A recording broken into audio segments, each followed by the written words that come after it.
When you want to review toolpaths in machine simulation, the first thing you need to do is launch the machine simulation setup.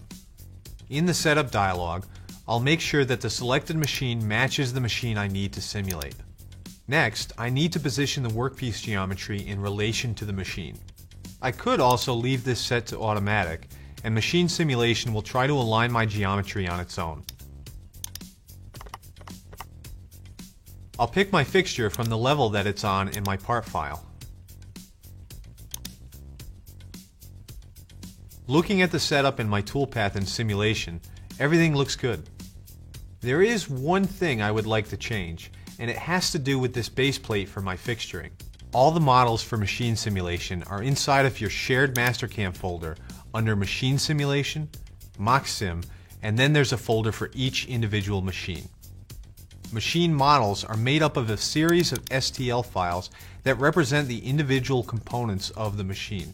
There's also an XML file that contains the information on how each of these STL files relate to each other, and an image file which is what you see as the preview of the machine in MasterCAM. Since I know I need this base plate to be aligned with the C-axis table face, I'll use that as my reference point. To do this, I'll start a new MasterCAM part file, then merge in the STL of the C-axis table.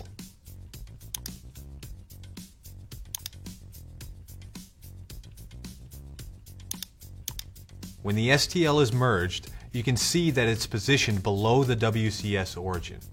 This is exactly where the physical table is located in relation to the center of rotation in the machine. Next, I'll merge in the base plate and align it with the C-axis table. Since MasterCAM supports selecting edge vertices of objects like STLs, this is easy to do.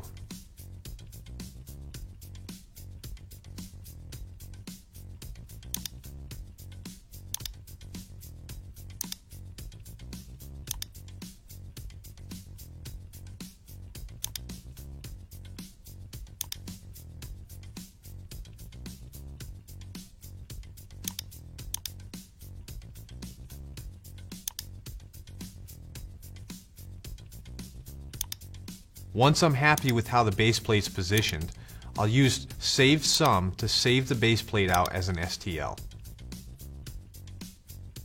I also need to make sure I save it to the same folder as the other machine components.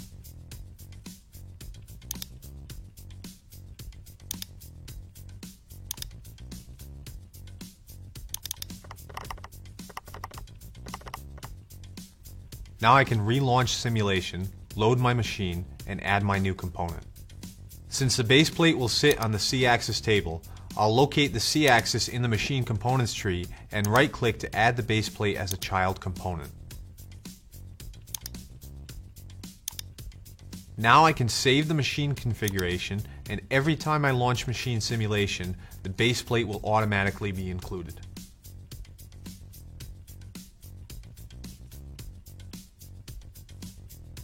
I also have the option to toggle the visibility of the different components of the machine.